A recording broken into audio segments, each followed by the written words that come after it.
I salute to all those spending their whole wallets on Child and not being able to pay rent next month. What is up? You know, it also applies to the people that are living with family, of course, with your mother, your father, whoever it is.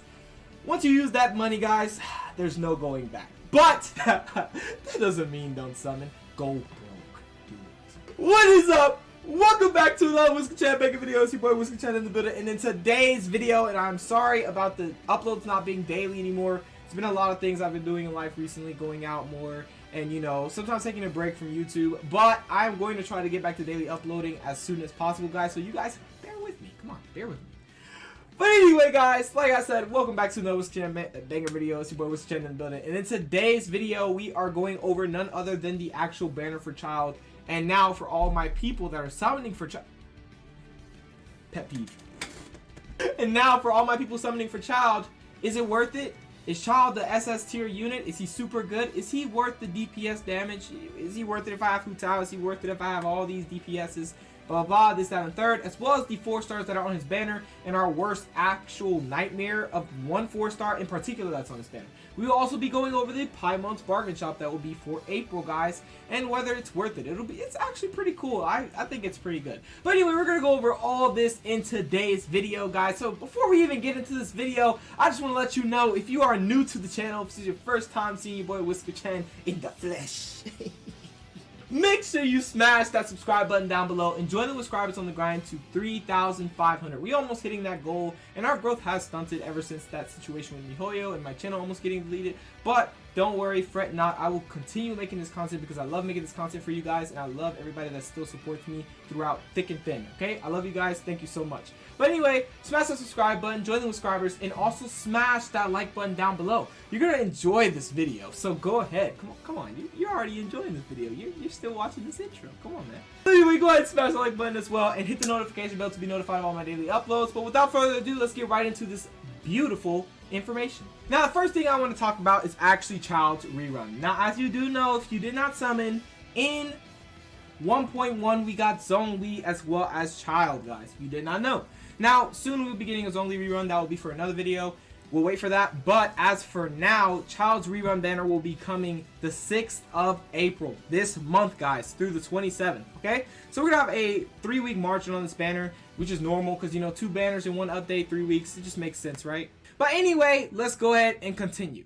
We have the 4 featured characters, of course, the boy himself, Tartaglia, or aka Child, as well as the new 4-star, which everybody is mainly going for, Rosaria, and our worst nightmare, aka Barbara, which I'm pretty sure everybody in this game has her C6 already, so it's literally the worst nightmare, and Fischl, which is extremely good because she's an insane DPS. Now, guys, I made a video about Fischl. When we got the free Fischl, it was a big, huge deal because of how good this unit is. I cannot stress it enough, even if you do not pull Tartaglia, if that is your goal. If you pull Fischls and get Constellation for her, she's an extremely strong unit. Does tons of physical damage, and it's just a monster for a bow character if you are into that, of course.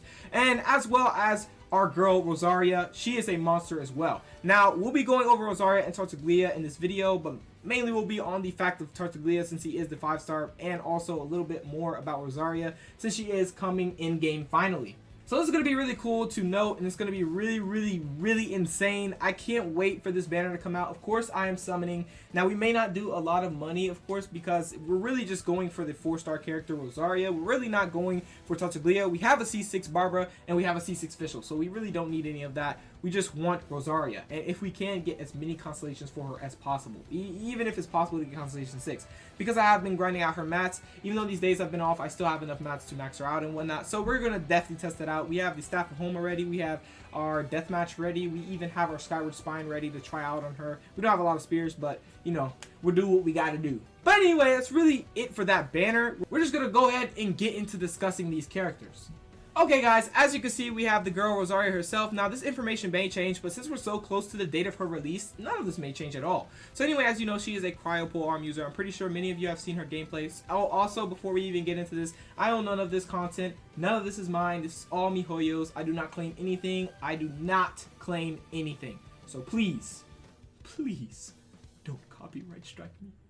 But anyway, guys, let's go ahead and get into our girl Rosaria. As you know, her stat progression is attack percent, which is actually pretty good. She is a 4-star unit, so her stats aren't like super boosted, but she has really good HP for a 4-star unit, which is at 12,300 basically, with 240 attack and 710 defense, with 24% at max plus attack percent from her stat progression, which is extremely good. If you did not know, these are essential materials that you can go farm. It's a little bit late to farm, but if you still need to, or if you want this information, these are the essential materials. I'm sorry for the ads that are in the way, but recently the Honey Genshin website got a lot of ads and whatnot. I don't know why, but that's just their reasons, whether they want revenue or whatever, so I respect it 100%. But as you can see, these are the materials that you need. Now, as we move down, she has really good multipliers for all of her normal attacks, you know, her charge attacks and whatnot. And now let's just go ahead and get right into this. Her elemental skill, Confession. Rosaria quickly moves behind the target enemy, piercing and slashing with a spear, causing ice elemental damage.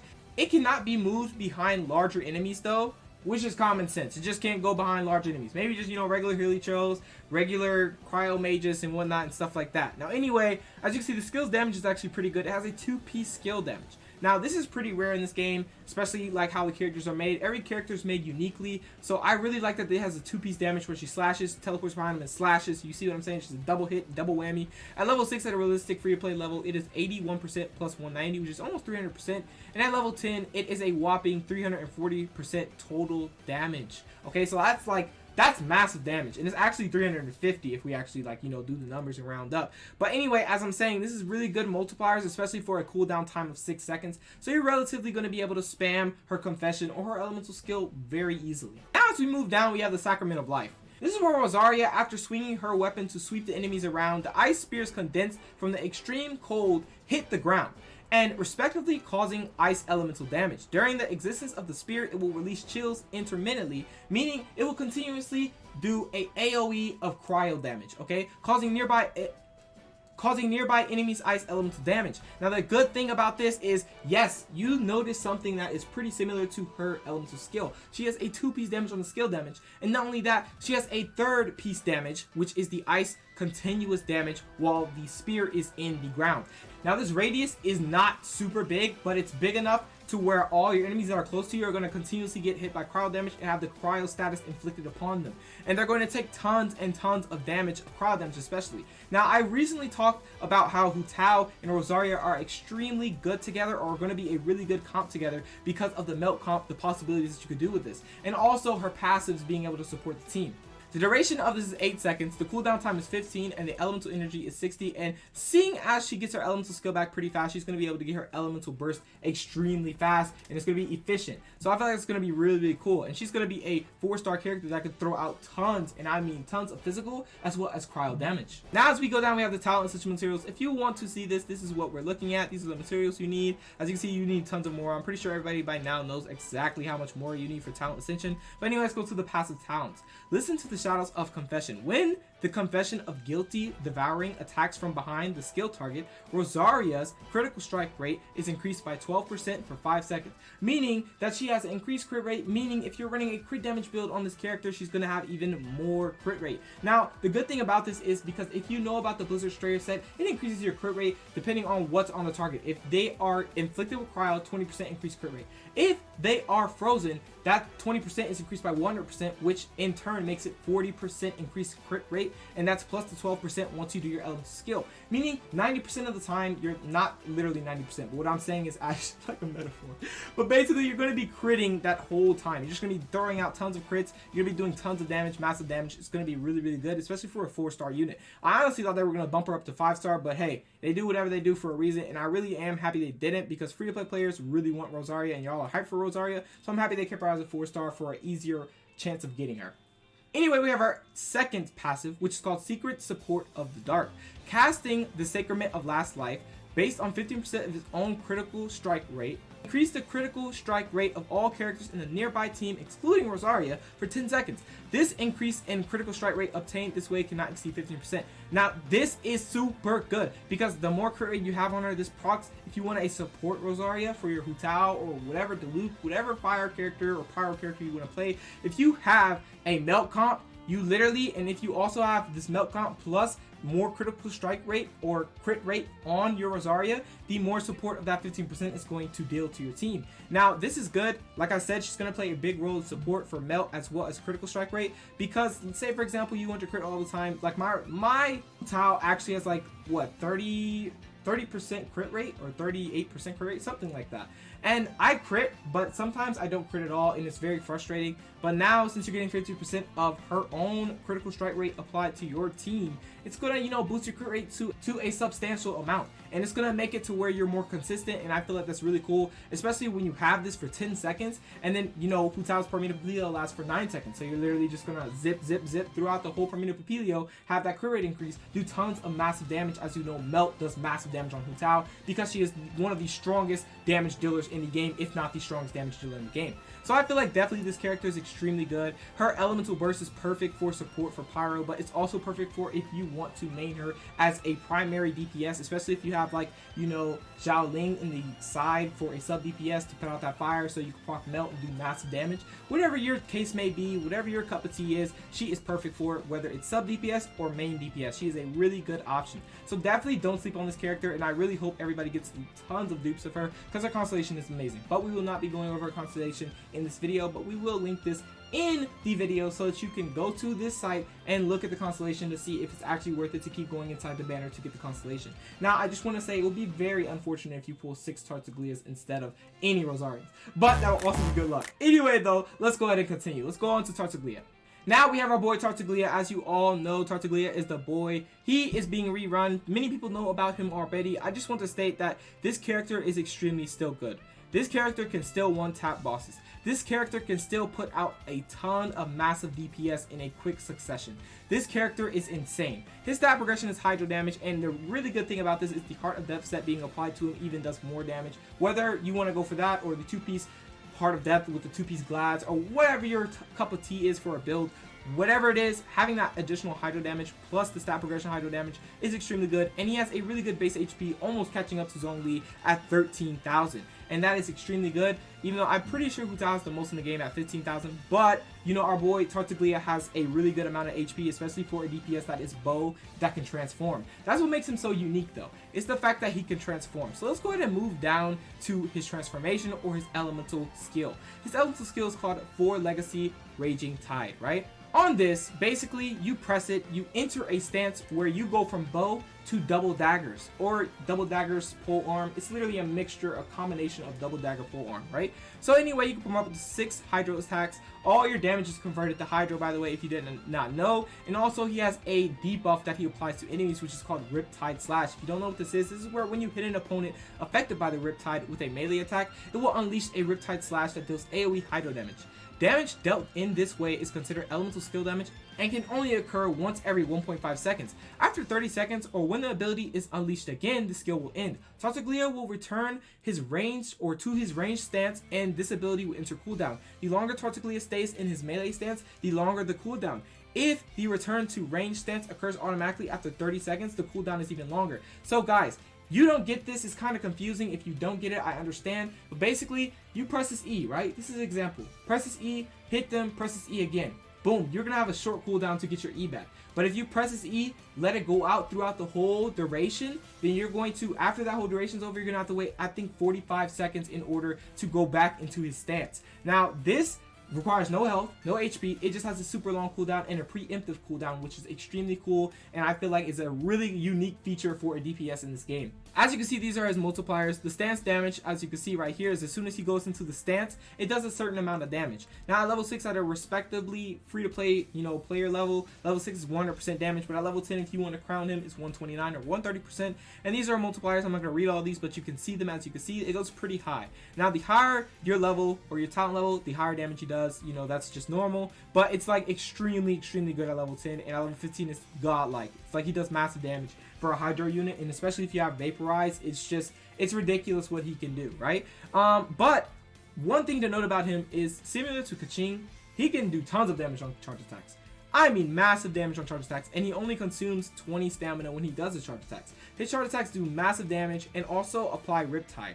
And the reason I say he applies Riptide in his melee stance or his elemental skill is because once he is in his 4 legacies on his passives, once he's in the melee stance, once he does a crit hit, normal and charge attacks will apply the Riptide status to opponents, which then procs AoE hydro damage once you hit them again with the Riptide or with his, melee stance on his elemental skill, which is extremely unique. Now, as you can see, the Riptide slash goes up with multipliers that are massive and does massive damage. I really love this about him, how he can swap just straight to flat out hydro damage. That's really cool. Similar to Utals, he can just swap straight to pyro damage. I love characters like that. And as you can see, the duration is 30 seconds. The preemptive cooldown goes like this, as you can see, 6 to 36 seconds, but the max cooldown is 45 seconds. Like I said, if you stop it while it's early after you do it, short cooldown. If you stop it after it's like, or if you don't stop it at all, just let it run through the 30 seconds, boom, you have to wait 45 seconds in order to get this back, which is a very long time, which means you'll be doing, a lot of bow stuff, and not a lot of people like bow. Really, people play him to go into this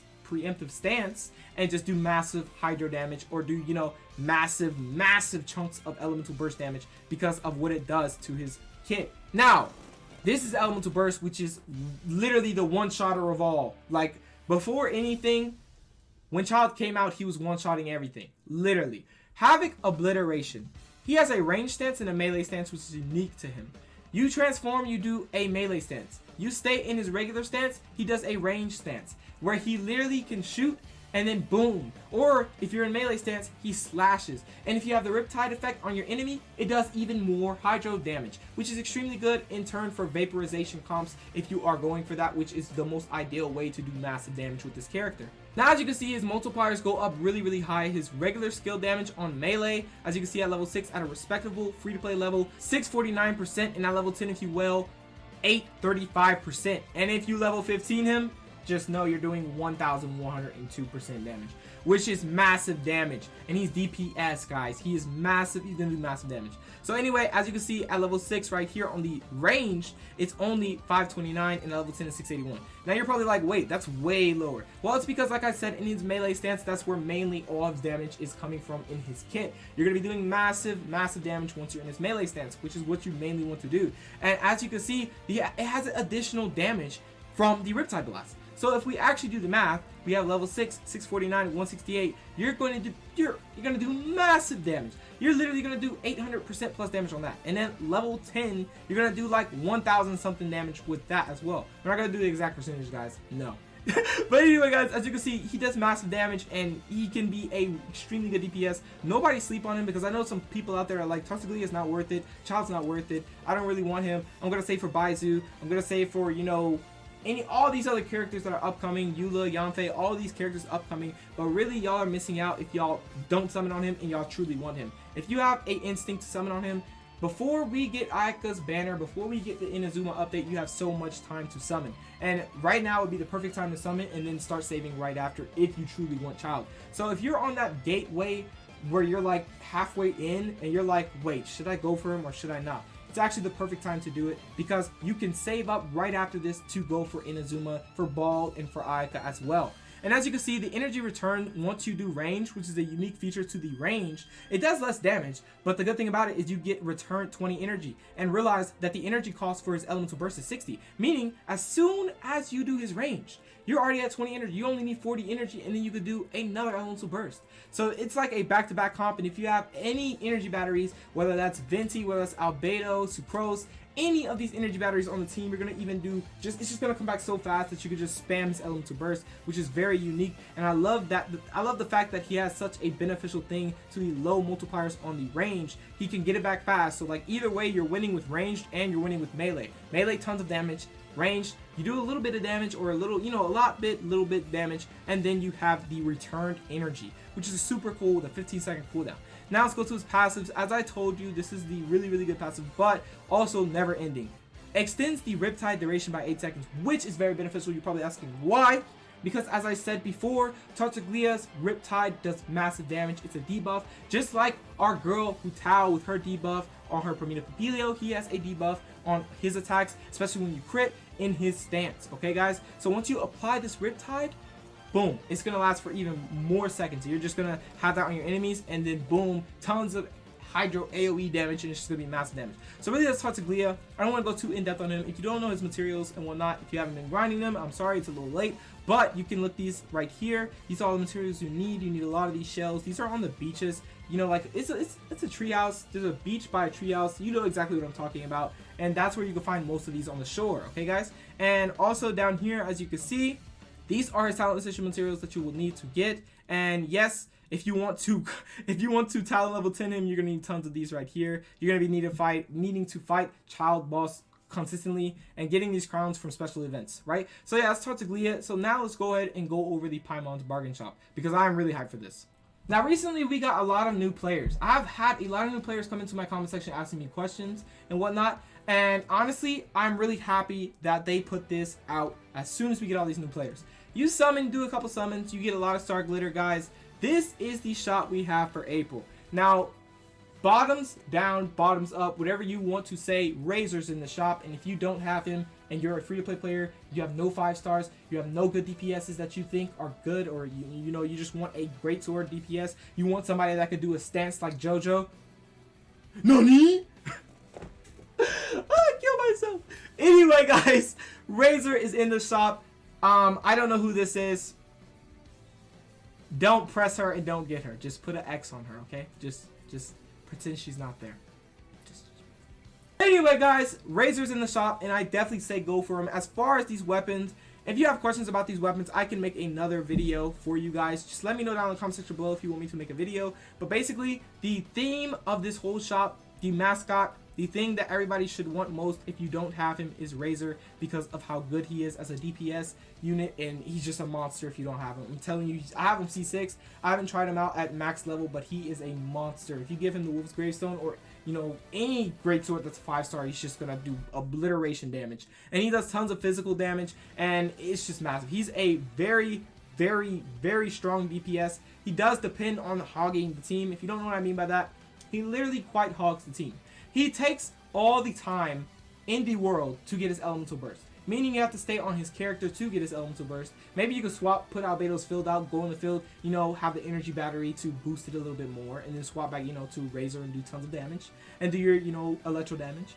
But what your goal is on this character is to go straight into his elemental burst, because that's where he gets his stance, and that's where he attacks faster and does tons of electro damage, and that's what you want from this character. Tons of electro damage, tons of physical damage, and he's just a monster overall for a 4-star unit. He is insane, and he still is a king in this game, trust me. And also, as far as Intertwined Fate and Acquaint Fate, you all know the process of what you should buy first. You should prioritize characters over Acquaint Fate and Intertwined Fate, and then after, so it's really just like this. Look at the shop. The characters are good. If they're good, go for the character. If there are no good characters, boom, go for Intertwined Acquaint Fate, but really go for Intertwined Fate only. And if you don't need Intertwined Fate, boom, look at the weapons. That's really how you're supposed to look at a shop. You're not supposed to just skip straight to anything. You have to really analyze the shop before you spin the star glitter, for how hard it is to get star glitter for a free-to-play player. I do have a guide for this, so I will put it at the end of this video, probably, if I remember. Anyway, guys, that's really about it. This is the shop that we have for April. This is extremely cool, and really, this is going to be an insane banner. I can't wait for this rerun, and I know you guys can't. So definitely let me know down below if you're going to be summoning on this banner, and let me know what you mainly want. Do you want Tartaglia?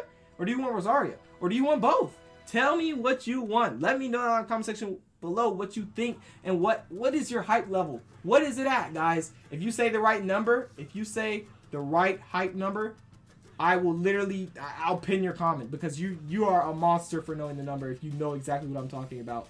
You anime fans know what I'm talking about. Anyway, guys, that's really about it for this video. I do appreciate everybody coming to stop by and watch this video. I hope this did help you have a key insight of what's coming and what to be ready for, and also how insane of a unit Tartaglia and Rosaria are going to be, and Rosaria especially for a 4-star unit being as insane as she is. So anyway, guys, that's really about it for this video. Make sure you smash that subscribe button down below and the like button down below, and like I said, comment down below what your hype level is at. Anime fans, come on, baby, don't fail me. Anyway, guys, I will catch you guys in the next one, and I love you guys. Peace out.